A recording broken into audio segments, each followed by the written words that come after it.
Picture this. A warrior walks through thick grass without making a sound. He gets within 15 yards of a massive buffalo, raises his bow, and takes it down with one clean shot.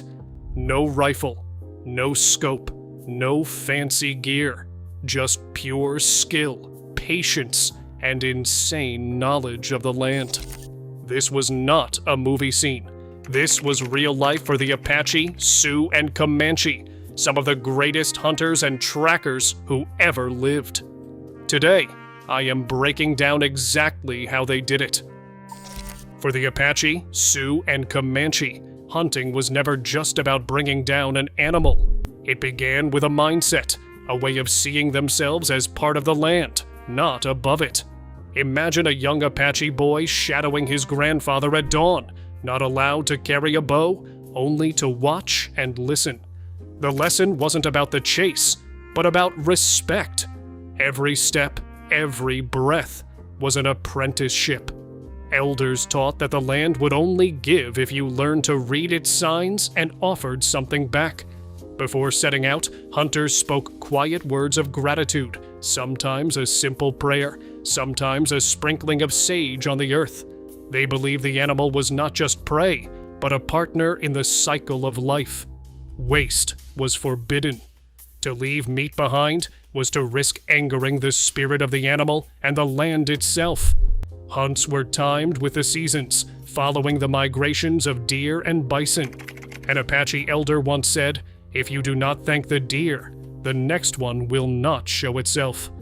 This wasn't superstition. It was a code passed down through generations. The Sioux organized communal hunts, making sure every part of the buffalo was used.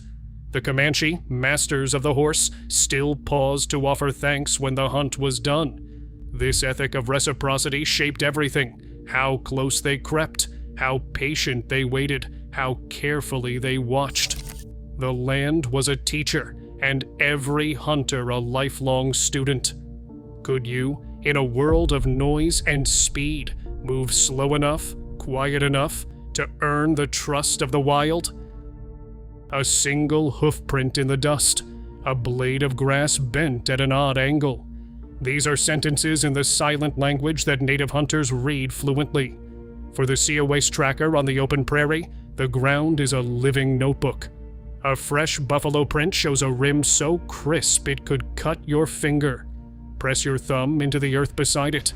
If the edge collapses easily, the animal passed within the last few hours. On sand, a deep bowl with sharp sides means the track is new. As hours pass, wind softens the rim and fills the center, blurring the story. Grass tells time, too. When a herd moves through, the blades are pressed flat, glistening with sap and angled sharply, 30, 40 degrees off the vertical. Run your fingers along the bend. If the grass springs back, the trail is fresh. If it droops or feels dry, the moment has faded. Twigs broken at a steep angle, nearly upright, hint at a deer's careful step, while a rough splintered break lying flat points to bison or elk barreling through at speed. The direction of the break is a compass. Snapped forward means the animal moved ahead. A backward snap hints at a sudden stop or turn. Scat is a diary left behind. A pile of moist, aromatic pellets packed with green fragments says a deer grazed here last night. Bison dung, broad and grassy, stays shiny and damp for 2 days before it dries and cracks. Sioux elders teach that even the width of a wallow's rim, or the way soil darkens under bent grass, can reveal how recently a herd passed. Each sign is a clue, but only when woven together do they form a trail worth following. The tracker's mind becomes a map, deciding when to move, when to wait, and where the next step might bring them within sight and range of the unseen animal. Try to picture an Apache hunter, barefoot but for a thin layer of deer hide, gliding across the desert floor. Every step is a slow-motion calculation. The outside edge of the foot touches first, then the pressure rolls gently inward to the ball, toe last. This is the fox walk, a way of moving that turns a foot into a listening device. Modern pressure mapping studies show that this step drops peak pressure by nearly a third compared to a normal stride.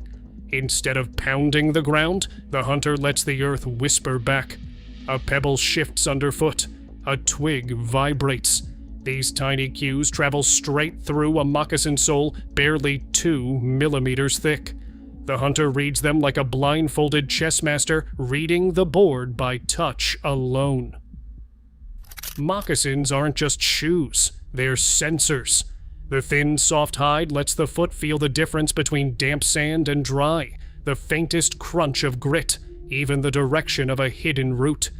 Where a modern boot would smother all these signals, the Apache moccasin transmits almost every vibration. It's as if the tracker's feet have eyes. Elders say, the earth talks to you if you listen with your skin.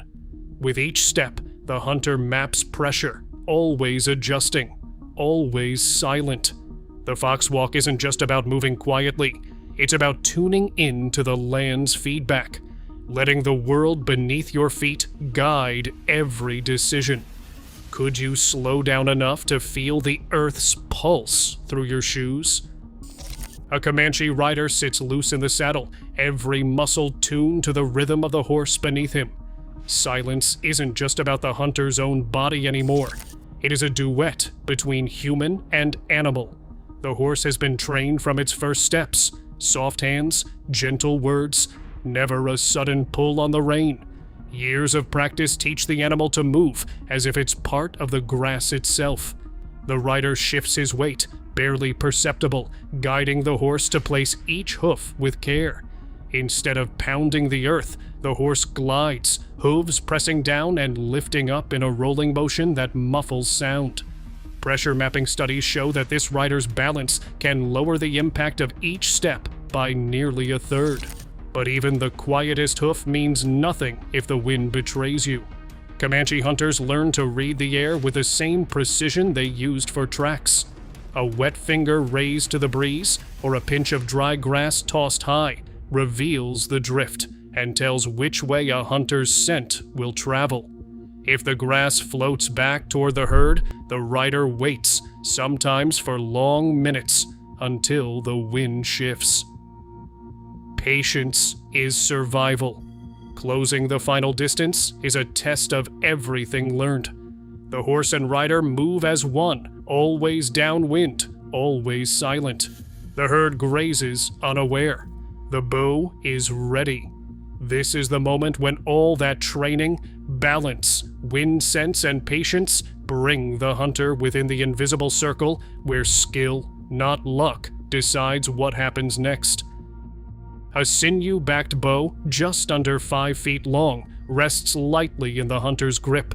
The wood is ash or oak, aged and shaped by hand, then wrapped in buffalo sinew, tough as cable, light as a reed. This is no toy. Draw weights run from 45 to 60 pounds, demanding full body strength and years of practice. When the moment comes, the archer's breath slows. Every muscle locks into place. At this range, 30, maybe 40 yards, the shot must count. The arrow, tipped with stone or iron, weighs nearly as much as a modern broadhead. With a pull and release, it leaps from the string at speeds between 150 and 180 feet per second. That is enough force to drive the point a full 12 inches into bison hide and muscle, deep enough to reach the heart. Museum tests confirm it. Even after a century, these bows launch arrows with deadly authority. For the hunter, the distance closed by patience and silence is matched perfectly to the range of the weapon. The shot is not a gamble, it is a calculation, a meeting of skill and ancient design. In that instant, the world narrows to the arc of the bow, the flight of the arrow, and the breathless space between life and death. After the arrow lands, silence settles over the group. Hands rest on the animal's side, warmth fading beneath their palms. Thanks are spoken quietly, sometimes in the old language, sometimes as a simple breath. Among the Sioux, a buffalo tongue feast marks the first cut, an act of respect. The Apache might sprinkle sage or leave a token behind, a quiet sign of remembrance. The Comanche work with steady purpose, using meat, hide, sinew, bone, every part claimed for a purpose. Hide becomes clothing, sinew twists into bowstrings, bones are shaped into tools, hooves and horns are saved, nothing left to waste. This ethic is more than survival. It is a discipline, a promise to the land and the animal. Every scene was reviewed and approved by the Chiricahua Apache, Oglala Lakota, and Comanche Nation cultural offices. In the credits, filmed with the cooperation of the Chiricahua Apache Nation Executive Council, the Oglala Sioux Environmental Review Office, and the Comanche Nation Tribal Historic Preservation Office. All content used with permission. Today, our world runs louder and faster than ever, but true mastery still depends on listening, learning, and blending in with the wild. These ancient skills aren't lost, they're waiting. Could you move silently enough, wait patiently enough to earn the land's trust? Let me know in the comments.